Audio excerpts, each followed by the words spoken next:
when we're finished with the construction, usually there's an auto convert in the loan where it goes from construction and interest only into kind of a 25-year normal commercial mortgage at the future valuation. When it converts, we're able to pull back all of our own capital out of the deal, effectively borrowing it to ourselves. Hello, and thank you for joining us today on the Gentle Art of Crushing It show, where we focus on learning and sharing with our listeners all there is to know about how to create success in our lives. This show stands on the shoulders of giants. Our mission is to empower and inspire our listeners to create the life of their dreams whilst having a blast in the process. Let's celebrate life together. Welcome to the show. All right, welcome back to the Gentle Art of Crushing It podcast. My name's Randy Smith, and I'll be your host today. And I'm really excited about our show today. We got Brian Green with us. He is the founding principal of Green Springs Capital Group.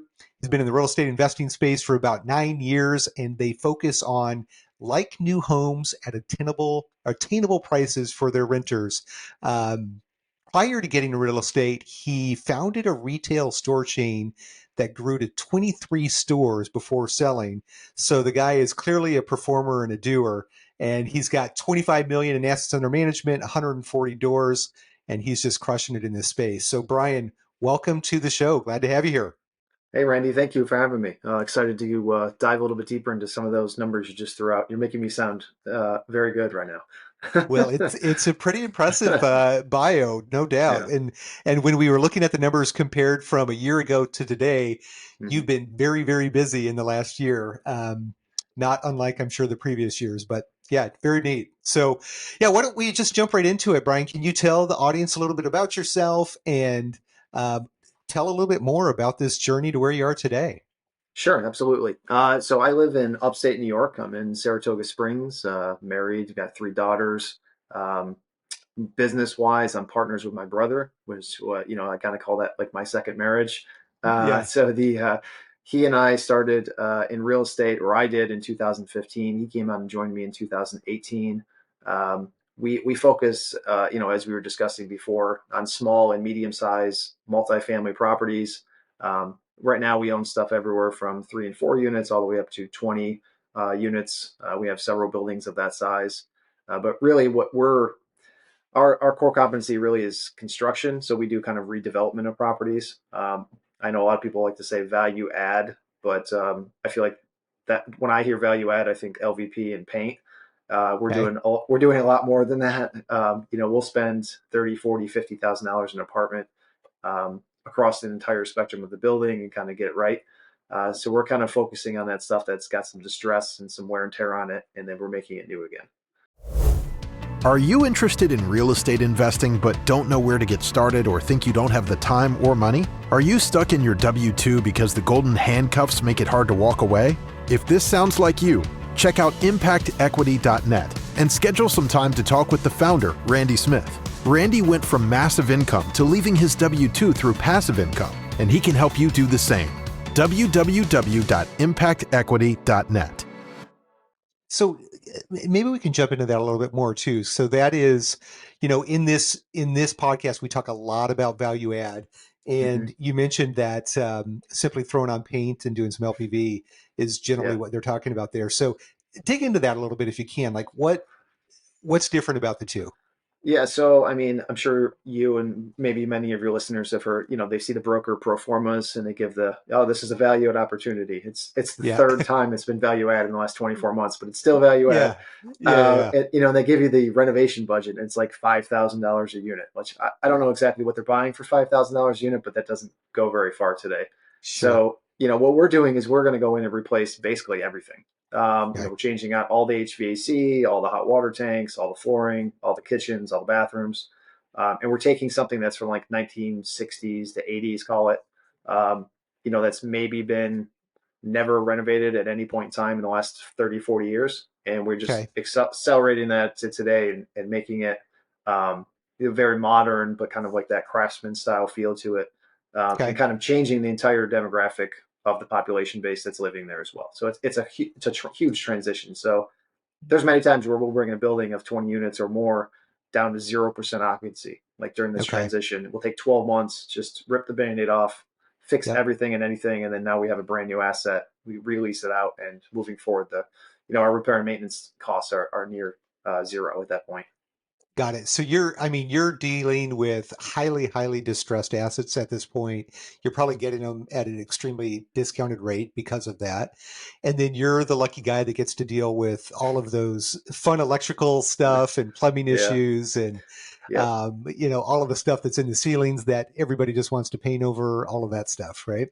Yeah, that pretty much sums it up. I mean, a lot of what we're buying is local landlords that have not reinvested in their property. So Yeah, they might still be, functionally fine. They're neat and clean and presentable, but none of that sure. money has gone back into the building over the last, 3, 4 decades. So at some point you have to bring the building up to, a modern era of Yep. finishes, Yep. or it's just going to continue to deteriorate. Both the tenant base will and the property itself.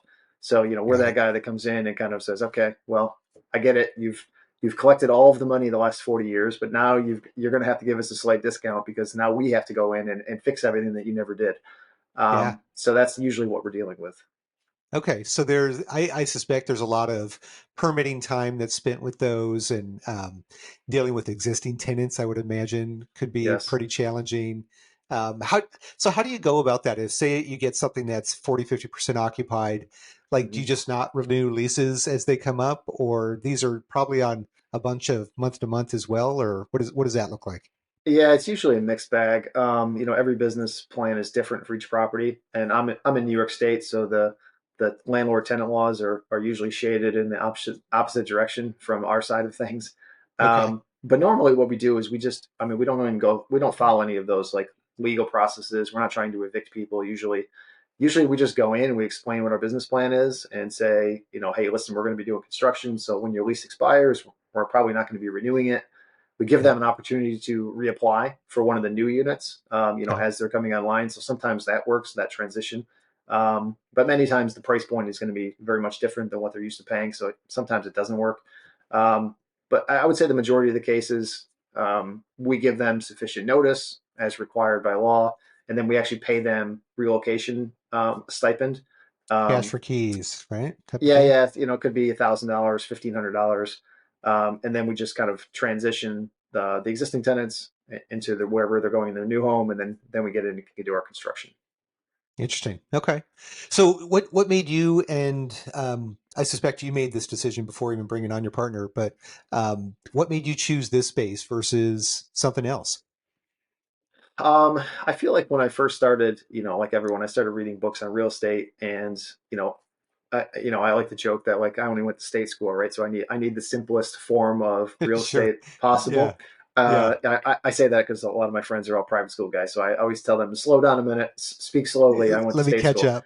Yeah. Yeah, yeah, yeah. So I think the apartment and residential real estate just makes sense to everyone kind of intuitively. Like, everyone needs a place to stay, and I know how to renovate my own home, or at least, I mean, like what needs to be done. Yeah. So I just transitioned to apartments. And then, my background educationally is in finance and operations.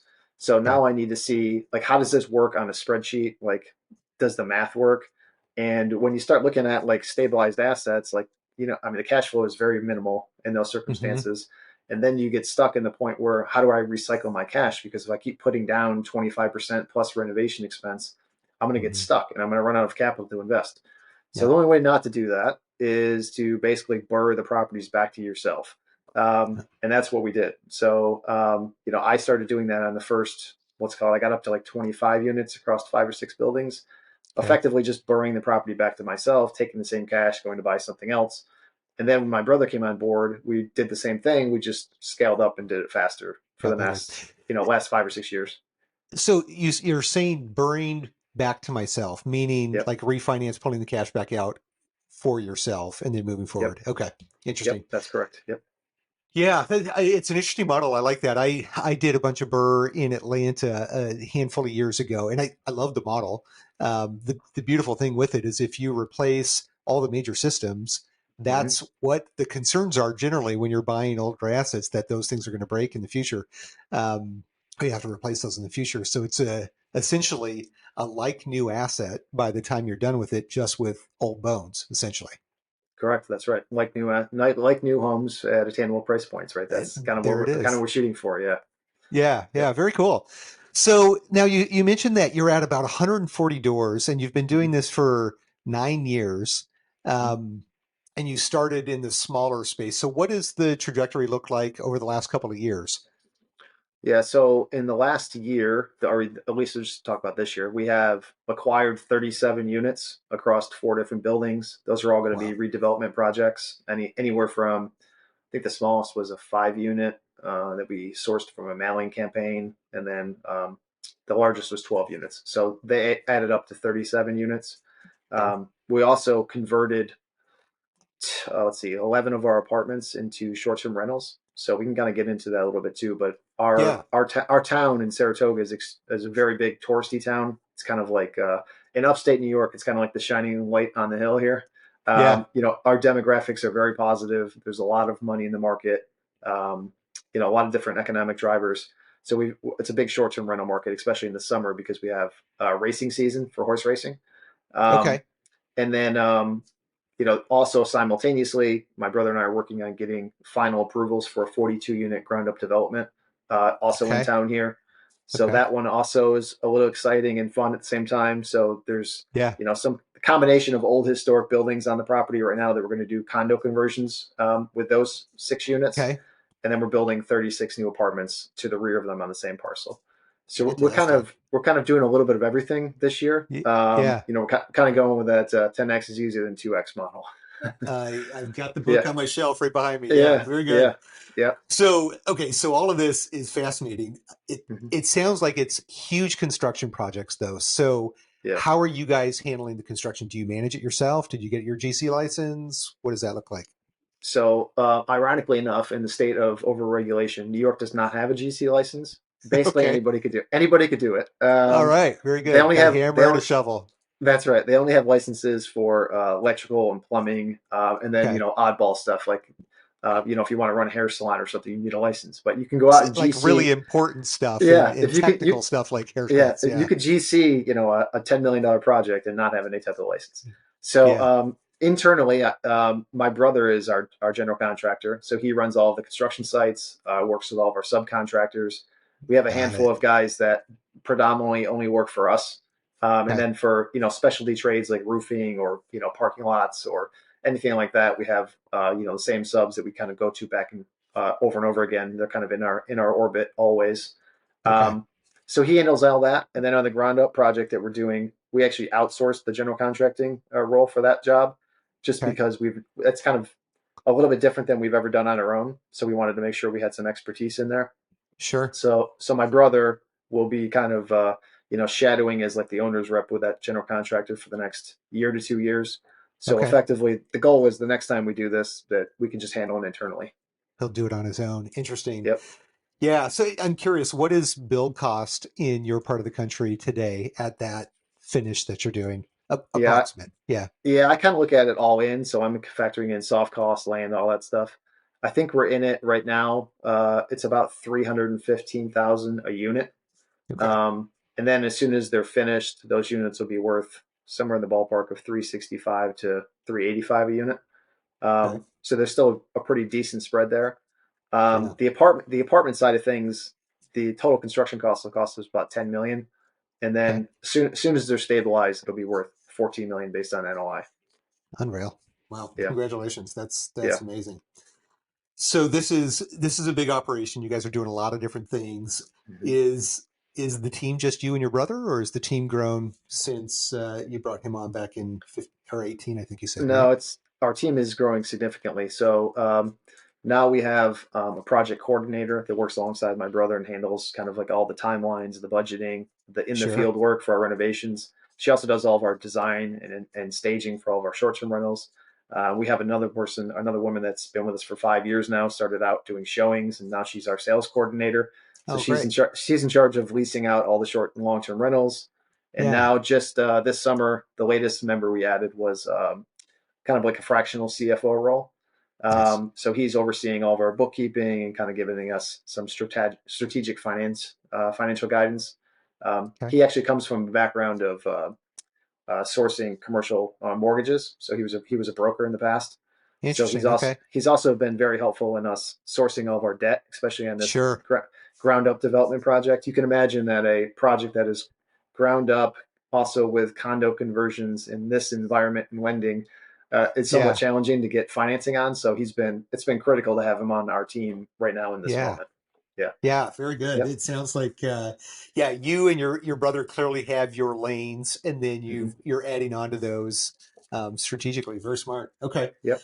interesting. So, gosh, uh, now you mentioned something about uh, shifting some apartments over into short-term rentals as Yeah. well. Um, that's intriguing to me because I see the economics of single family to short-term rental, Mm-hmm. but I've not seen. I can only imagine that taking a 4 to 10 to 20 unit and shifting that over to short-term rental could be super exciting as well, while staying out of like the traditional hospitality hotel guy at the front desk type of scenario. So talk about Absolutely. that. I'm intrigued. Yeah, so our best example of that is we own a 16 unit on Union Avenue. That's like the main strip in our town. So Union Avenue connects downtown with the racetrack. So Got just it. for context, our racetrack is the oldest in the country. So like when it's like all the thoroughbreds come here in the summer. So all the same horses that Okay. race in the Derby and the Belmont and the Preakness, they come to Saratoga all summer long. So we have Okay. this huge track season where everyone from that's a like a regional hotspot, kind of like what Destin, Florida is to the beaches in Hmm. Florida. Like Yep. Saratoga is that in the Northeast. Got it. Um, so we have this building that's 16 apartments. It's spread across three different structures. This was like an old Victorian mansion type houses on like you could imagine like 120, 200 years ago. Yeah. All these mansions on the main road. So now this one is cut up into apartments. So we have Okay. 16 units, and we've changed over seven of them to short and midterm rentals. So Okay. fully furnished, basically all the ground level units. So Hmm. we did it for a cash flow play, right? Because we can generate far more cash on these units than we can if we just rented them off as Sure. long-term rentals, somewhere in the Sure. ballpark of 2 to 2.5x gross revenue. Okay. Um, so it's been kind of phenomenal from that perspective. And we also have found some local lenders that are now appraising based on short-term revenue also. So they'll kind Oh, of no give kidding. financing with that built in. The So way they based kind of on like performa yeah. or Well, so we what we did is we bought it on the front end with all long-term rent projections, right? So we can okay. do that easily. We do that all the time. And Yeah. then once we got into it, we finished most of the construction. At that point, we had already said, all right, well, we're going all in on this. We're doing 7 short-term rentals. Sure. So the construction loan was coming up. So we found a new bank. And the way they did it was like, okay, well, we can't give you 100% on the short-term rental revenue. But what we can do is give you a premium because it's now a extremely nice furnished apartment. So like, all Okay. right, what would you be able to get for a furnished apartment? And so I can say, all right, well, instead of $2,000 a month, we can certainly get 2,500.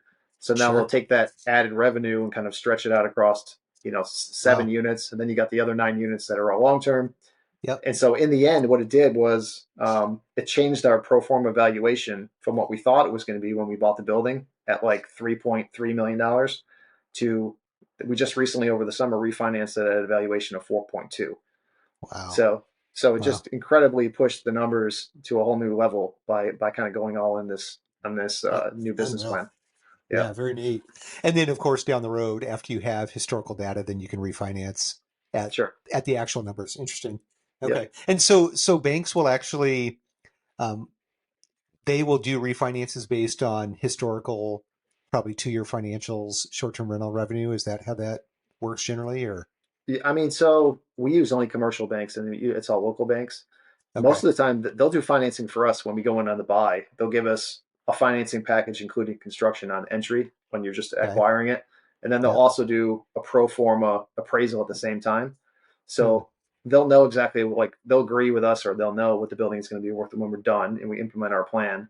And then when we're finished with the construction, usually there's an auto convert in the loan where it goes from okay, construction and interest only into kind of a 25-year normal commercial mortgage at the future valuation. So okay, usually on that mark, we're able to, when it converts, we're able to pull back all of our own capital out of the deal, effectively burning it to ourselves. burn it. Yeah, Yep. And then now we have a stable asset that's brand new, and then we have our own cash out. And we kind of go on to the next one, and we pop that into our management system because we do our own property sure. management, and we kind of just keep Okay. rolling to the next one. Yeah. So talk about that a little bit. Sorry, I'm just I'm intrigued. This is an Yeah, awesome business model, and you've done yeah. amazing things in a very short amount of time. So you're doing in-house property management for all 140 units as well. So what is that entity or organization look like? Is that So we kind of operate as one real estate firm. So we call the okay? management Green Springs Property Management, but effectively we all kind of operate under that same umbrella. So the same Okay, people I mentioned to you before that are on our team, the finance, the project coordinator, they're all, sure, our sales coordinator is effectively running the sales channel of our property management company. But got it. Okay, in addition to that, we also have a full time property services tech, which is like our version of the maintenance person. sure, Um, we have all of our subcontractors for landscaping, and we're in New York, so snow plowing and all that type of sure, thing. We sure, have a team of leasing agents that just get paid to do showings and kind of convert showings into sure. applications. So we've kind Yeah. of this property management company has kind of grown organically from me just buying my first 4 unit building and trying to figure it out on Hmm. my own, and being a clown and like mowing the lawn myself and like trying to Sure. paint walls, yeah, all Yeah. the rookie mistakes. And then over time I was like, all right, well, I don't want to do showings, so let's add this person. And I don't want to do Yeah. this, I'm not good at this, so I need somebody to help me there. So now it just kind of turned into this whole team. So we probably, between employees and independent contractors, somewhere around 15 to 20 people, Wow. um, all kind of operating this everything that we do. So you mentioned the 10x is easier than 2x. I suspect you've read the Who Not How book as well, I because have, you were yes. very much the how not who at first, and then you shift over to the Who Not How. Right? Interesting. Yes, absolutely. Both fantastic books. Yes. Yeah, yeah, yeah, yeah. Yeah. Well, let's talk about this. You're at this spot now where you've essentially you've bought, developed, redeveloped, managed everything in house with your own Hmm. dollars, and now you're looking at the syndication space. And Yes. in this, with our podcast, we focus on the newer passive investor, and we've talked to a lot of people that they're already syndicators. They've been doing this for years, Hmm. and we don't get to hear about that transition that you're in the process of going through. So Yeah.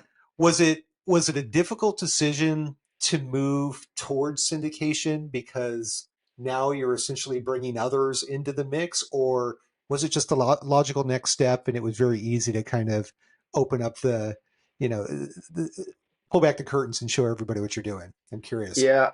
I'll be the first to admit that I think that the only reason we didn't do it before is kind of, my own limiting beliefs and like, Okay. not wanting to raise capital, not wanting to be responsible to other people, right? Like now I have to take on your cash. It's a whole different scenario than if I'm just doing it with my own and my brother's money, Yep. because then we only answer to ourselves. So some of Yep. it was me being stubborn. Some of it was, like I said, the limiting belief factor. But once we started, we've constantly been pushing ourselves every year to kind of get bigger and try something new, try something new. And when this ground up development project came along and we started running the numbers on it and we knew that it was a good deal and it made sense and we wanted to do it, there was a practicality to it. They're like, hey, this is going to cost us all in, $12 million. My brother and I only Right. have so much liquidity and financial Sure. capacity. So, we couldn't, if we were going to do it, this was the only way to do it. So then we are like, all right, well, what does this look like? Let's give it a shot. Maybe it'll be something that we enjoy. And then we'll kind of use this as our bit of business model moving forward. So, I'm somebody that's always planning ahead before we need it. So maybe 2 or 3 years ago, I already put together like an initial investment deck and sent it out to all friends and family. This is way Sure. before we had this project under even in consideration, just to kind of feel it out and see what was possible. Yep. So then when it came time to actually do the syndication on this one, we did a 506B. So just friends and family, we basically raised all the money, 2.5 million in about 6 months. So Wow. now that we've kind of proven that we can raise the capital, granted, we still have to go out and build the building and kind of and improve our methods to the Sure. investor base. But I'm Sure. fairly confident in that because it's the same thing we do for ourselves. But now that Yep. we've proven it, it kind of takes the shackles off, and now it doesn't. There's no limitations on how much we can do and how big we can go. Yep. So we're kind of in that transition now too, where if you talk to anybody else that's an owner operator that's self-funded everything, the joke is that like you're the poorest rich guy in the room, right? Because you never have capital, right? You're always putting money Sure. back into the Sure. next project. So Yep. I think at this point we've proven we can do it on our own. But at this point, I think it makes more sense to start using other people's money, allowing Yep. them to invest alongside of us, and then we can just kind of scale out faster, and do so without for lack of a better term, redlining our own finances to such an Yep. extent that we're always locked up in properties. Yep. I think, yeah, Yeah. great point. And I think it's important for our listeners to hear the difference between what Brian's done, or what you've done, Brian, with building I mean, essentially this is a very large organization up to 140 units, and you've been doing this back to 2015. So we're coming up on 9, 10 years that you've been doing Hmm. this. This is a very different situation for an investor that's looking at you versus somebody who's looking at some guy that spent 3 days at a weekend event and, Yeah. heard that you can be a syndicator by paying $40,000, join a mastermind. Not that there's anything wrong with those groups, Yep. but you have a track record where you started small, you took a bigger step the next time, a bigger step the next time, bigger step the next time, and now you are a developer of Class B, Class A minus assets for affordable housing. So um, I think it's important to understand the story of the operator um, when you're thinking as an investor about placing capital with Brian or one of these other guys. So I just wanted to highlight that because it's very different than what Hmm. we see from a lot of other people that are essentially marketing entities that Right. happen to have a couple of people that are excited about doing this stuff. So Yeah. so okay, so we're basically 140 units in. You've got this great development project that you're about to start. What does the next 2 to 5 years look like for Green Spring Capital? Yeah. So, it's kind of just foot on the gas even further. Our goal is to acquire somewhere between 35 and 70 existing units every single year, Okay, and then initiate a new ground up development project every year, just so we kind of okay, have that snowballing effect where we're constantly stacking properties on top of properties. And in order to do that, we're going to have to expand our capacity and our team. Um, the long-term vision, though, is to get to somewhere in the ballpark of $250 million in assets under management. okay. Um, Realizing that that's 10x from where we are now, Yep, and it's going to require building out our investment arm significantly. So that's our investor base, that's our capacity as capital raisers, that's our capacity in finding deals, right? So like hmm, you can raise all the capital in the world, but if you can't find the right properties to purchase, then you're kind of, I don't know, yep, there's not much you can do with it. yeah, Um, absolutely, and I think part of that is continuing to build my team, right? So I'm still wearing like maybe 4 or 5 different hats in our company. So the more I can kind of just focus on capital raising and sourcing new acquisitions and talent for the team, I think yep, I'll be better off. I'm still kind of stuck in that operator role too currently. Um, sure, in that EOS lingo that we throw around because we do that ourselves. Um, I think that that'll be a big catalyst for pushing us forward, simultaneous to my brother advancing his GC skills and being able to handle sure. ground up developments by himself. Okay. Yeah. Yeah, and the thing that comes to mind when I hear about the growth that you've had historically and where you're going with this is, I'm glad you mentioned EOS. Can you share with the audience kind of a high level what EOS is? It's something, I've read the books and I hear it talked about a ton, but Mm-hmm. when you talk about going, 250 million AUM is very, very different than 25, and 25 is very different than even 10. Yeah. So, like, what kind of tools is EOS going to provide you as an operator that allow you to get there? Yeah, so we're about 2 years in. We actually went through the official process of hiring an implementer that comes and sits in on our quarterly meetings. Okay. We have our weekly level 10 meetings at multiple levels with our company now. So basically, EOS is just a methodology to kind of keep your business focused on things that matter, like Yep. strategic initiatives versus just doing tactical operational things day after day. And you're kind of always stuck on that hamster wheel. Yep. It's about, I guess it's like an E-Myth term, right? Like the book E-Myth, like it's about building the business, not doing work in the business. That's kind of what it's focused on. So it helps you kind of align like, so in the past, before we did this, I never would have. I mean, I knew I was doing all these different roles, but I was never spelled out on like an organizational chart Yep. where it was like, oh, okay, well, who does marketing? Well, that's me. Who does operations? I guess that's me. Who Right. does accounting? I guess that's me. It's like, okay, here's the problem. Like the two things here that drive the train are raising capital and finding acquisitions. So why are you spending all your other time in all these other boxes that you're probably not that great at anyways? Yeah. So it's kind of like a self-awareness tool, if anything else, for me and for everyone in the company, right? Because you constantly have to Yep. say, like, am I the best person to be doing this, or should I be doing something else? Sure, sure. And I tell my team is, even like a couple weeks ago, I was kind of, ranting or whatever on a level 10 meeting for some reason. But I basically was explaining like, hey, listen, we all see where we want to go and we see where we are now, but doesn't mean that the five of us are going to be the five people that are there then. Like Yeah, the five of us might get capped out and we're not capable of doing this, including myself. So like then we have to replace right, ourselves with somebody else that's an operator at a higher level. So I right, think it's just a way to look at your business and remove yourself from it and think like, oh yeah, this is its own entity. Like, yeah, should I be doing this or not? Like, because otherwise I'm just signing myself up for a job, right? Like if you want to sign right. yourself up for a job, you might as well just go work for somebody else. But if you want to Sure. like build something real, something that can kind of self-sustain, then you have to have that awareness where you can kind of step back and say, all right, this is what we need to do. Let's focus on things that matter. Let's just not worry about like paint colors and tedious things. Like Sure. there's a bigger picture here. So let's focus there.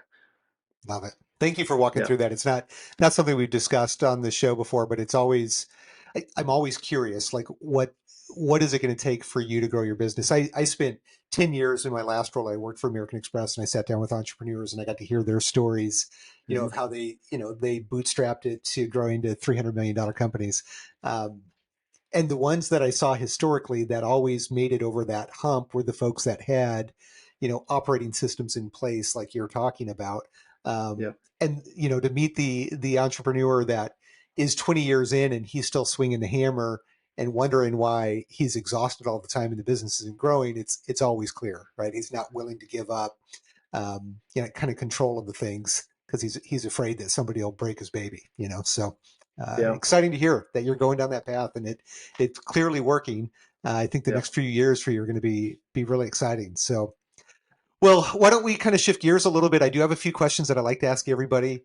Um, Certainly, I want to hear about how investors can find you Mm-hmm. and what's the best way to contact you and learn more about what you're doing. Sure. So if you ask my social media coordinator, she'll say, "Hey, give him your Instagram profile." But so it's at Green Springs Capital. Get that out there. Perfect. Otherwise, I'm old school. You could literally just call me. My number's 518-810-2895. You can also send me an email or a text, brian@greenspringscapitalgroup.com. Fantastic. Easiest Yep. way. Love that. I always think it's brave when people put their cell phone out. Fortunately, we don't have millions of listeners yet, so the phone probably won't be ringing off the hook just from this one episode, but Yeah. I love the transparency there.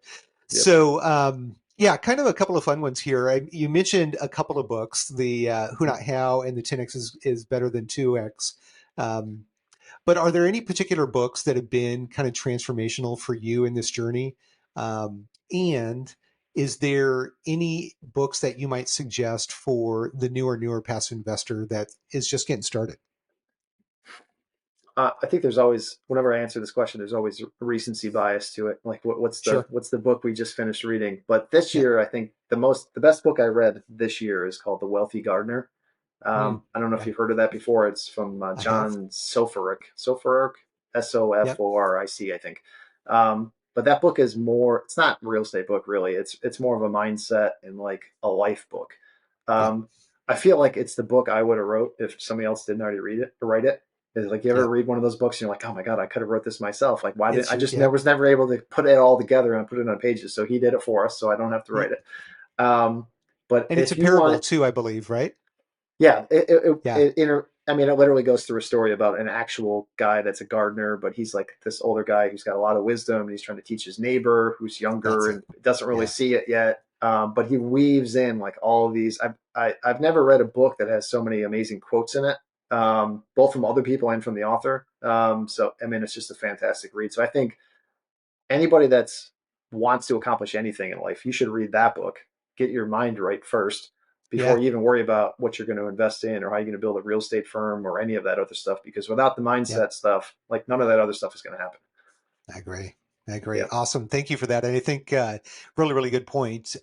Mindset's at the core of everything that we do. Like if Mm-hmm. you wake up with a faulty operating system in the morning, like you can only produce certain results with that. So by getting your head straight, Yeah. um, whether every day or just make it a part of your life, I think that's super important. So yeah, thank you for sharing that. I read that one a couple of years ago and really enjoyed it. Mm-hmm. I don't remember a lot of it. I remember the feelings I get from books more often than the Yeah. actual tactics that I get out of it as well. So, are there any particular podcasts that you're listening to that you like? Um, well, a lot of them are I like the Joe Fairless's podcast. Best The ever. Best Ever Show. Yep. I listen to that quite frequently. What's the All In podcast I listen to now quite frequently that comes in Hmm. every Saturday. I think it's like four guys that are basically like all like tech billionaires or multi Okay. hundreds of millionaires. They're very smart guys though, and they talk about politics and the economy and kind of it's probably the best podcast I've ever listened to. And they only release it once a week, and it's like an hour and a half episode. Yeah. Um, but it's fantastic. Yeah, And what's the name of it? Do you recall? I'm pretty Or sure it's called the All In Podcast. Yeah, All In. Okay. Yeah, yeah, I have not heard of that. So there's another one called Drunk Investors, which there's four guys that have a lot of nice. experience get on and talk about real estate. I thought that's where That's we were pretty going, good. but yeah.